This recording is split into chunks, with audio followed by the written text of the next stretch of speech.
بعض علماء فرماتے ہیں کہ اس سے مراد وہی جو نازل ہوتی تھی اس کی ایک خاص کیفیت مراد ہے،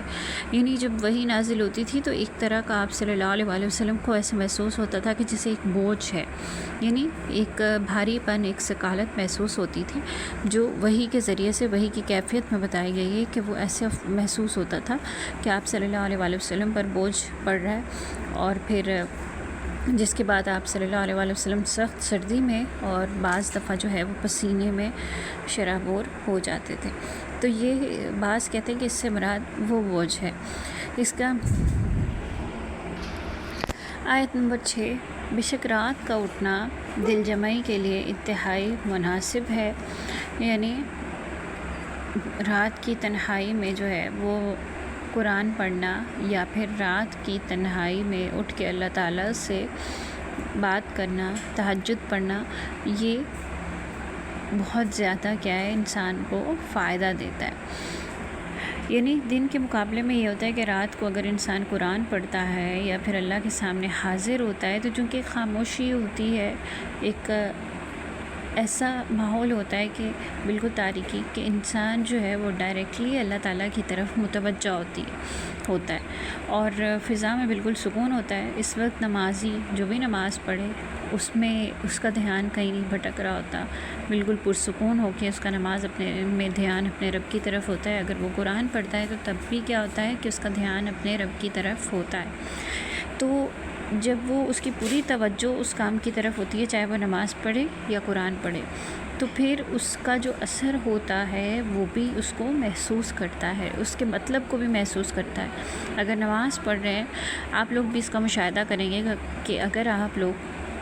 رات کو اٹھ کر جب سب لوگ سو رہے ہیں تہجد میں نماز پڑھتے ہیں تو اس کا ایک الگ اثر ہوگا، اس کا ایک تاثر ہی الگ ہوگا،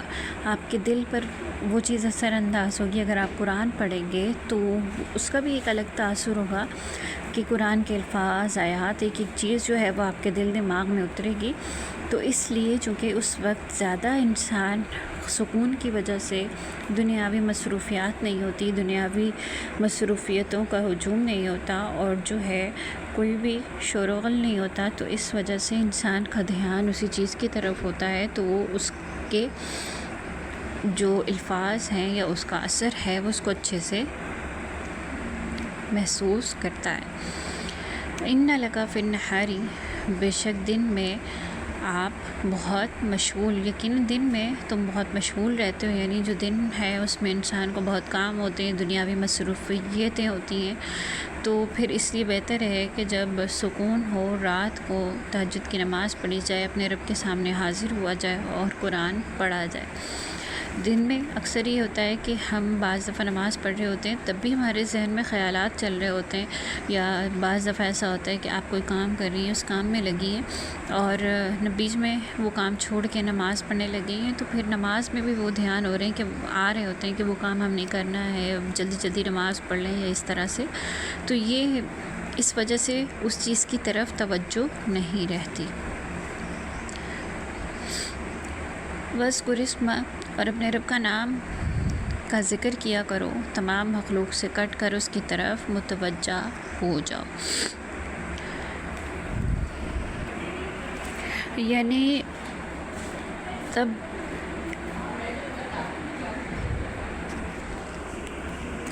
تبتل کا معنی ہوتا ہے علیحدگی اختیار کرنا، یعنی اللہ کی عبادت کرنا اور اس سے دعا کرنے کے لیے ایک طرف ہو کر بیٹھ جانا، متوجہ ہو جانا۔ یہ جو ہے اس کو ہم رہبانیت نہیں کہہ سکتے، یہ رہبانیت سے مختلف چیز ہے۔ رہبانیت جو ہے اس میں یہ ہوتا ہے کہ دنیاوی کام، مشغولیات، لوگوں اور تعلقات کو چھوڑ کے ترک کر کے بالکل الگ ہو جانا، یعنی دنیا سے ہی کٹ جانا۔ تو یہ جو ہے یہ رہبانیت ہوتی ہے جو کہ اسلام میں ناپسندیدہ اور ناجائز ہے۔ تو یہاں جو تبتل مراد ہے اس سے مراد ہے علیحدگی، یعنی جو جیسے کہ ہم تھوڑے دن کے لیے، تھوڑے ٹائم کے لیے، تھوڑے وقت کے لیے جو ہم اپنے رب کے لیے وقت نکالتے ہیں، تھوڑے وقت کے لیے ہم جو علیحدگی اختیار کر کے ہر چیز سے اللہ سے لو لگاتے ہیں، تو اس کو کہا جا سکتا ہے کہ یہ جو ہے وہ تبتل، یعنی وہ تھوڑی دیر کے لیے اپنے رب کی طرف مشغول ہونا،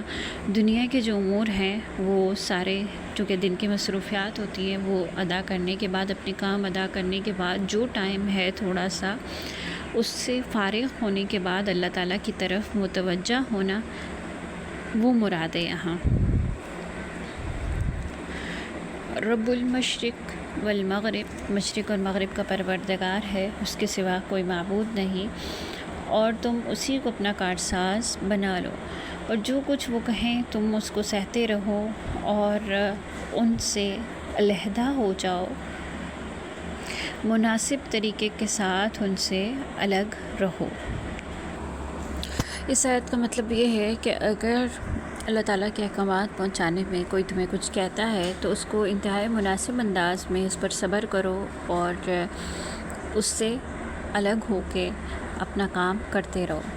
یعنی بجائے اس سے کہ اس سے بحث مباحثہ کرو یا پھر اس سے الجھو، آپ اپنا کام کرتے رہو اور جو کچھ وہ کہہ رہے ہیں اس کو برداشت کرو۔ وذرنی، اور مجھے اور ان کو چھوڑ دو، یعنی مجھے اور وہ لوگ جو جن کو میں نے نعمت دی ہے، اولی نعمتی، یعنی مجھے اور ان جھٹلانے والے لوگوں کو جو نعمت والے ہیں ان کو چھوڑ دو اور انہیں ذرا سی مہلت دے دو۔ یہاں سے یہ بات واضح ہو رہی ہے کہ اللہ تعالیٰ نے فرمایا کہ وذرنی، اور مجھے چھوڑ دو، والمکذبین، اور جھٹلانے والوں کو، اولی نعمتی، جو نعمت والے یعنی جو خوشحال لوگ ہیں، اور ان کو مہلت دے دو۔ مطلب یہ کہ انہیں ان کے حال میں پہ چھوڑ دو اگر یہ جھٹلاتے ہیں۔ اور یہاں سے ایک بات یہ بھی سمجھ آ رہی ہے کہ وہ جو خوشحال لوگ تھے انہوں نے جھٹلایا، اور ایسا نہیں ہے کہ صرف ہم یہ سوچیں کہ صرف ہمارے ساتھ ایسے معاملات ہیں یا اس دور میں ایسے معاملات ہیں کہ ہم جو ہے اگر کوئی شخص حق پر ہے تو وہ جھٹلا دیا جاتا ہے، اور جو دوسرے لوگ ہیں جن کے پاس مال دولت کی فراوانی ہے وہ جھوٹ پر بھی ثابت ہو جاتے ہیں۔ تو یہ اس دور کا واقعہ نہیں بلکہ یہ ہر دور میں ہوتا آیا ہے کہ جن لوگوں کو اللہ تعالیٰ نے نعمت دی ہوتی ہے وہ سرکش ہو جاتے ہیں، بعض دفعہ وہ حق کو قبول نہیں کرتے۔ تو اللہ تعالیٰ نے کہا کہ وہ لوگ جن کو میں نے آسائش اور دی ہے، خوشحال بنایا، نعمت دی ہے، اگر وہ ایسا کرتے ہیں تو انہیں ان کے حال پہ چھوڑ دو، اور مجھے اور انہیں چھوڑ دو، یعنی ان کا جو معاملہ ہے وہ میرے ذمہ، جو ان کو میں نے ذرا سی مہلت دی ہے وہ اس سے فائدہ اٹھا لے، اس کے بعد جو ہے وہ میں ان کو سزا دوں گا۔ ان لدینا، یعنی بے شک ہمارے پاس سخت بیڑیاں اور سلگتی ہوئی جہنم کی آگ ہے، یعنی دنیا میں تو جتنی سرکشی کرنی ہے کر لے، پھر اس کے بعد ان کا حال یہ ہوگا کہ ان کے لیے ان کے پاؤں میں سخت بیڑیاں ہوں گی اور آگ ہوگی، یعنی جہنم ہوگی۔ وطعامن، اور ایسا کھانا ہوگا، ذا غصۃ، کہ جو حلق میں اٹکنے والا ہوگا اور درد دینے والا عذاب ہوگا، یعنی ان کے لیے توق ہوں گے، بھڑکتی ہوئی آگ ہوگی، پھر اس کے بعد ایسا کھانا ہوگا جو کہ نہ تو حلق سے اترے گا اور نہ ہی باہر آئے گا۔ اور بعض روایت میں بھی اور بعض آیات میں یہ جو ہے اس کھانے کا نام زقوم، زری وغیرہ یہ بھی واضح کیا گیا ہے۔ کچھ آیتوں میں اس کی وضاحت ہے کہ وہ کھانا جو ہے وہ زقوم ہوگا یا زری ہوگا، جو کہ خاص جھاڑی کا نام ہے، اور یہ کانٹے دار جھاڑی ہوتی ہے جو سخت بدبودار ہوتی ہے اور زہریلی ہوتی ہے۔ تو یہ ان کو دی جائے گی، اور یہ کس دن ہوگا؟ یہ عذاب اس دن ہوگا جس دن زمین اور پہاڑ جو ہیں وہ زلزلے سے تھر تھرانے لگیں گے۔ یوما، کہ اس دن ہوگا ترجف الارض، کہ جو زمین ہے وہ تھر تھرانے لگے گی، والجبال، اور پہاڑ بھی، وکانت الجبال، اور پہاڑ ہو جائیں گے، کثیبا مہیلا، بھربری ریت کے جو ٹیلے ہیں ان کی طرح ہو جائیں گے، یعنی جو پہاڑ ہے وہ ریت کی طرح ہو جائیں گے۔ جو ایک ریت ہوتی ہے پیروں کے نیچے بہت زیادہ، اگر آپ ہاتھ میں لیں اس مٹھی میں ریت کو تو وہ ہاتھ میں نہیں رہتی بلکہ پھسل کے گر جاتی ہے، تو اس کو کہتے ہیں کہ وہ جو ریت ہوگی اس کی طرح سے وہ ٹیلے اور وہ پہاڑ ہو جائیں گے۔ انا ارسلنا، بے شک ہم نے بھیجا ہے، الیکم، تمہارے پاس ایک رسول، یعنی ہم نے تمہارے پاس ایک رسول بھیجا، اور فرعون کے پاس بھی ایک رسول بھیجا تھا۔ اس سے مراد یہ کہ جس طرح اہل مکہ کو تنبیہ کی جا رہی ہے کہ جس طرح فرعون کا حشر ہوا ہے ویسا حشر تمہارا بھی ہو سکتا ہے، اور اللہ تعالیٰ نے تمہیں بھی ایک رسول بھیجا ہے جس کو تم جھٹلا رہے ہو، حالانکہ تم یہ بات جانتے ہو کہ فرعون کے بارے میں اس کا کیا حشر ہوا تھا، اس نے رسول کو جھٹلایا، نافرمانی کی، تو اللہ تعالیٰ نے اس کو عبرت کا نشان بنا دیا۔ تو اسی طرح اللہ تعالیٰ نے تمہارے پاس بھی رسول بھیجا ہے جس کو تم جھٹلا رہے ہو، تو تمہارے ساتھ بھی یہ سب ہو سکتا ہے۔ فَعَصَىٰ فِرْعَوْنُ الرَّسُولَ، تو فرعون نے جو ہے وہ رسول کی نافرمانی کی تھی۔ فَأَخَذْنَاهُ، تو ہم نے اس کو پکڑ لیا، أَخْذًا وَبِيلًا، سخت قسم کی پکڑ میں۔ تو یعنی یہ فرعون کا حال ہے جو اس کی فرعون کی تکذیب کی وجہ سے ہوا تھا، اس کو جھٹلانے کی وجہ سے ہوا۔ وَكَيْفَ تَتَّقُونَ، اور تم کیسے بچ پاؤ گے یا کیسے پناہ میں آؤ گے اگر تم کافر رہے۔ یومن، اس دن جو بچوں کو بوڑھا کر دے گا۔ شیب جو ہے وہ کہتے ہیں جو جمع ہے جس کا مطلب ہے بوڑھا ہونا۔ تو قیامت کی ہولناکی اتنی ہوگی کہ جس سے جو بچے ہیں وہ بوڑھے ہو جائیں گے، مطلب یہ ایک مثال کے طور پر ایسا کہا گیا، یعنی ایک تشبیہ دی گئی، یعنی اس کی اتنی زیادہ سخت ہولناکی ہوگی کہ وہ جو بچے ہیں وہ بھی بوڑھے ہو جائیں گے۔ یہ ایک تشبیہ ہے، مثال دی گئی ہے اس کی قیامت کی ہولناکی کو بیان کرنے کے لیے۔ السماء منفطر، جس دن آسمان جو ہے وہ پھٹ جائے گا اور اللہ کا وعدہ جو ہے وہ پورا ہو کر رہے گا۔ یعنی تم جو دنیا کی زندگی میں اتنا مگن ہو گئے ہو اور اسی کو سب کچھ سمجھ کے بیٹھ گئے ہو، تو اس دن سب کچھ ختم ہو جائے گا اور اللہ نے جو وعدہ کیا ہے وہ لازمی پورا ہو کر رہے گا۔ ان ہذہ تذکرہ، بے شک یہ تو ایک نصیحت ہے، یعنی یہ جو قرآن ہے یہ ایک نصیحت ہے، یہ نبی کی طرف، جو نبی تمہارے پاس ایک پیغام لے کر آئے، یہ نصیحت ہے۔ فمن شاء اتخذ، بس جو چاہے تو وہ الی ربہ سبیلا، تو وہ اپنے رب کی طرف راستہ اختیار کر لے۔ بے شک یہ قرآن ایک نصیحت ہے، بس جو چاہے اپنے رب کی طرف راہ اختیار کرے۔ مطلب یہ کہ قرآن جو ہے وہ ایک نصیحت ہے، اس کو جو چاہے اس پر عمل کر لے اور اپنے رب کے راستے پہ چلنے لگے۔ ان ربک، بے شک تمہارا رب جانتا ہے کہ آپ اور آپ کے ساتھ لوگوں کی ایک جماعت قریب 2/3 رات اور آدھی رات کے اور 1/3 رات کے وقت تہجد پڑتی ہے، اور رات کا پورا اندازہ اللہ تعالیٰ کو ہی معلوم ہے۔ وہ جانتا ہے کہ تم اسے ہرگز نہ نبھا سکو گے، بس اس نے تم پر مہربانی کی، لہٰذا جتنا قرآن تمہارے لیے پڑھنا آسان ہو اتنا ہی پڑھ سکو۔ وہ جانتا ہے کہ تم میں سے بعض بیمار بھی ہوں گے۔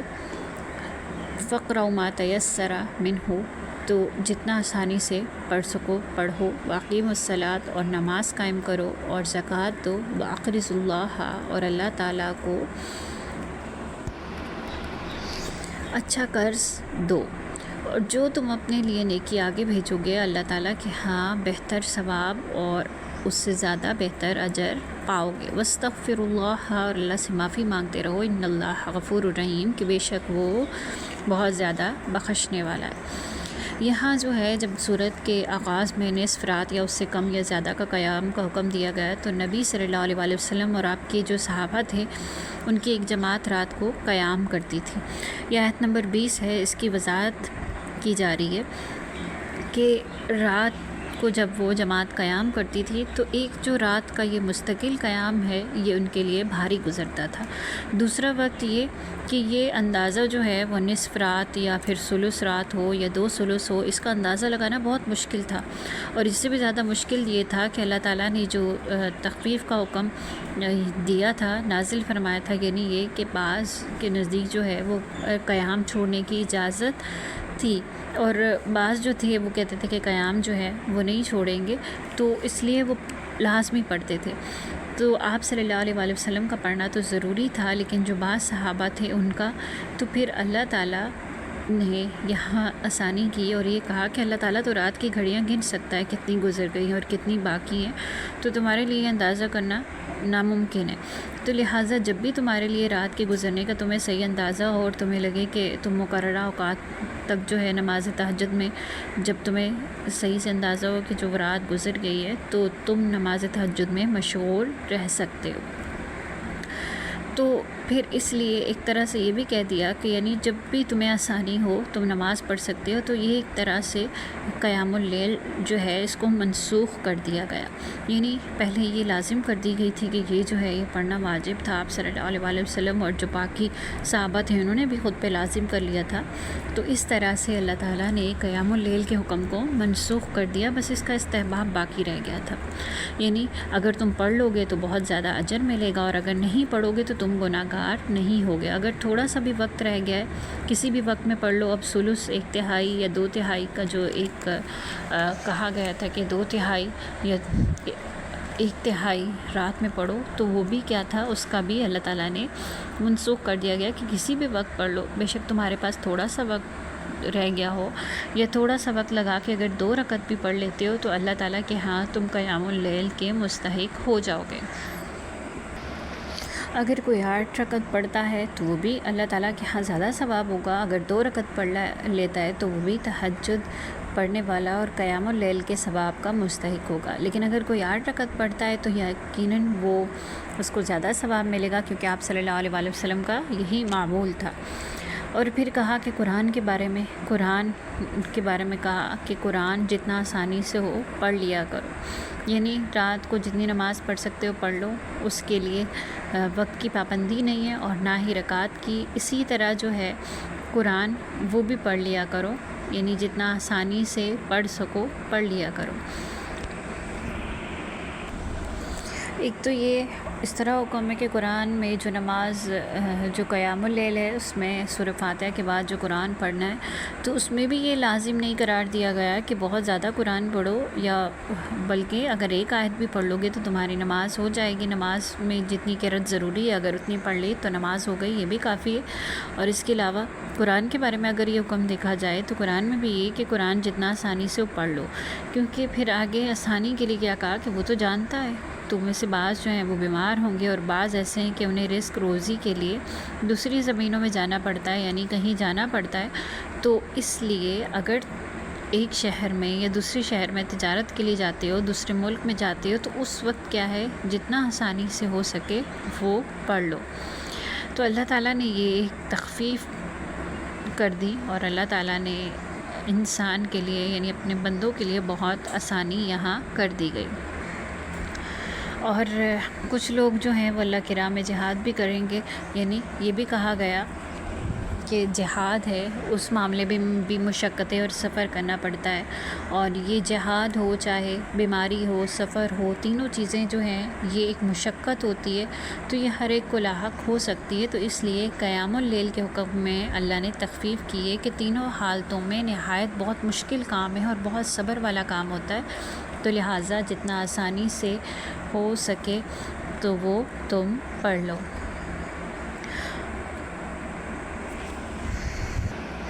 اور نماز کی پابندی کرو، زکوٰۃ دیتے رہو، اور اللہ کو اچھا قرض دو. یعنی جو فرائض ہیں، 5 نمازیں جو فرض کی گئی ہیں اس کو پڑھو،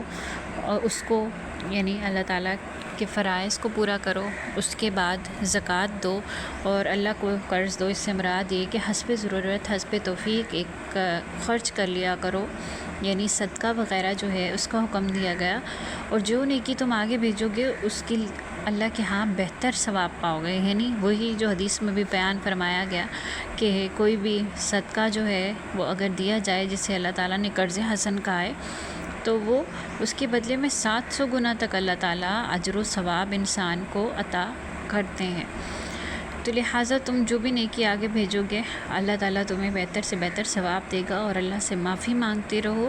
بے شک اللہ معاف کرنے والا. یعنی یہ سب فرائض ادا کرنے کے بعد تم اللہ تعالیٰ سے معافی بھی مانگو. انسان ہے بعض دفعہ بہت ساری غلطیاں کوتاہیاں ہو جاتی ہیں. نماز میں بھی ہم بعض دفعہ جو ہے نماز پڑھ رہے ہوتے ہیں یا قرآن پڑھ رہے ہوتے ہیں، ہمارا دھیان کہیں اور ہوتا ہے، ہم اس کے الفاظ پہ غور نہیں کرتے، سجدہ صاحب بھی کرتے ہیں. تو لہٰذا فرائض کو ادا کرنے کے بعد بھی اپنے رب سے معافی مانگتے رہو. جیسے کہ ایک حدیث میں بھی ہے کہ آپ صلی اللہ علیہ وسلم نے فرمایا کہ میں 70 سے زیادہ دفعہ جو ہے وہ استغفار کرنی چاہیے، اور کہا کہ میں بھی اپنے رب سے روز استغفار کرتا ہوں. یعنی آپ صلی اللہ علیہ وسلم تو نبی تھے، اور نبی جو ہے وہ تو معصوم ہوتے ہیں، ان سے گناہوں غلطیوں کی گنجائش نہیں ہوتی. تو ایک نبی بھی اللہ تعالیٰ سے استغفار کرتے ہیں تو عام لوگوں کی حالت کیا ہوگی، یا عام لوگوں کو اس پر عمل کرنے کی کتنی ضرورت ہے، جبکہ ہم سے بہت ساری کوتاہیاں ہوتی ہیں۔ اللہ تعالیٰ ہم سب کو معاف فرمائے اور ہمیں اس پر عمل کی توفیق دیں، آمین ثم آمین۔ وآخر دعوانا الحمد للہ رب العالمین۔